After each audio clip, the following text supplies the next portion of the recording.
Hey guys, Redwolf Tim here, and you are watching Airsoft and Military News Blog.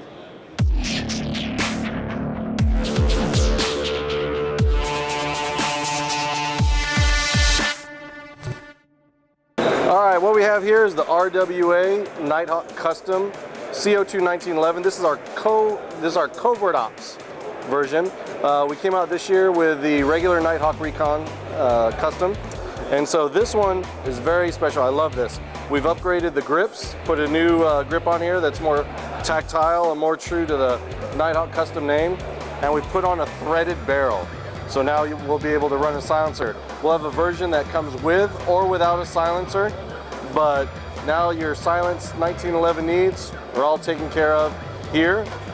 You can see the logo there. On the other side, we got RWA. It's currently got a Beltec silencer. This is shooting about 390 feet per second with CO2 capsules. All right, now it's my turn to go through a review. So we have the RWA KG9. That would usually come in black, but for obviously IWA and SHOT Show, we have the chrome and gold version. Just something that we can bling up and show off, you know, very gangster if you would like that kind of thing. It would probably be a limited edition AEG.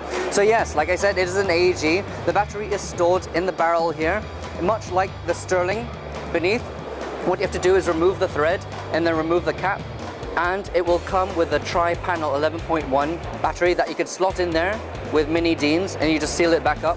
And if you do not want to have this particular thread cover, you can remove it to reveal a 14mm, I'll do it some other time, a 14mm CCW thread, and then you can put a suppressor on that if you want. Right now inside, it works very much like a Systema. For example, the cylinder inside, it looks like a Systema cylinder, but it has an incision, something that you cannot fit onto a Systema, but you can put a Systema and make an incision on that and then fit it on here. But we do not sell other cylinders. It also has a Systema type of hop-up, so you just need a hex key to fit it in there. It's right in front of where the nozzle hits, so you just use a hex key, turn it clockwise to increase the hop, I believe.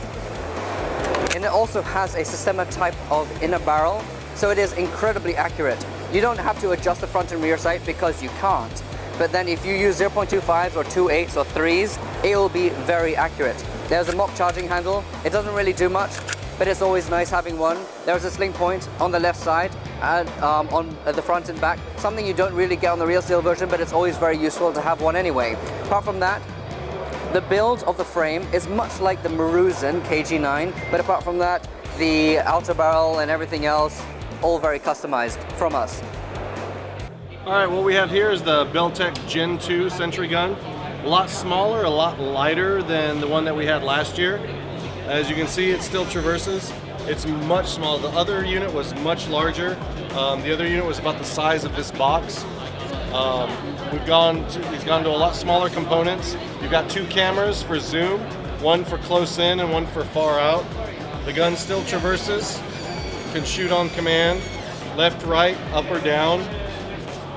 You can also, it's still got the hit plate. When you hit it, the gun will actually go down. You program it for how many seconds you want it to go down. And then once it's done, basically a team would have, say, 30 seconds to shoot it. Then they got to get behind it and deactivate it. So if they don't do that in time, they're going to get shot again, because then it comes right back up again. So we've got an arm mode and a fire mode. So you can see the screen moving here. So zoom in and zoom out. We've also got a fire button. The fire can be put on full auto or semi only, and it's counting down the rounds right here. So right here, it'd be holding a 220 round magazine, and it would count down the rounds for you. So a lot lighter, a lot less in cost than Gen 1, but a great little device that you just put at the end of a hallway or around a corner, and you can really put a surprise on some guys.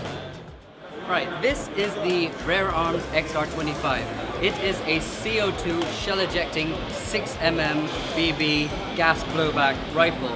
It is called the XR25, well, because it reminds me of, you know exactly what I'm talking about. But yes, it holds rounds in here, proper cartridges. You just fill them up, insert, No worries. And the gas is actually stored inside the pistol grip. You use these hex keys to loosen it, and there's actually a slot inside for the hex key. You just apply enough pressure and it won't fall out. But like I said, yes, it uses shells. So you pull it back, you can see it being pushed in, and there you go.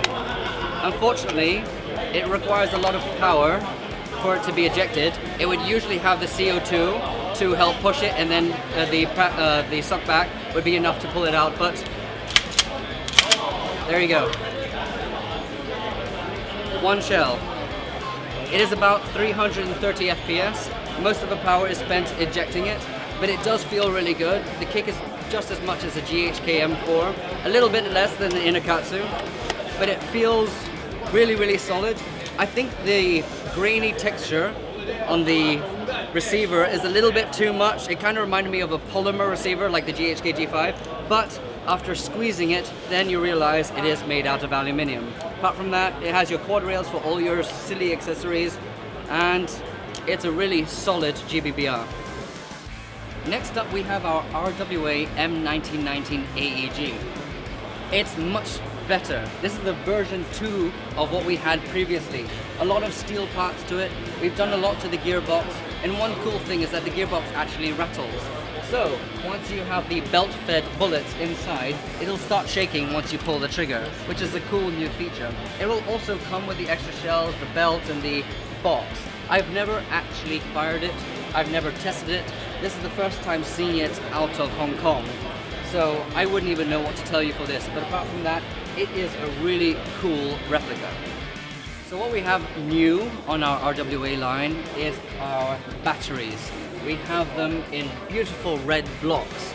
Right now we have the 11.1s and 7.4s with small and large Tamiya connectors, as well as mini Deans. We're going to get the large Deans at some point, and I've been talking to the factory, and hopefully we're going to get an AK stick type battery, which would be very cool. Next up, we have our ABS plastic BBs. Now, we prefer not to have the gloss on them, because the last thing you want is for flakes of the gloss to end up inside your inner barrel, therefore doing more cleaning, and because we're men, we hate cleaning, we don't want to have to deal with that. But it actually comes in 0.2s, 0.25s, 2.8s, and 3s. So next up on our RWA line is our gas. Now this gas is pretty strong. It can work throughout winter, not very well, but we're still trying to work at the tweaks. It's just about as strong as Puff Dino, but apart from that, it's really, really solid. It works well. I get no problems. I test all my guns with this.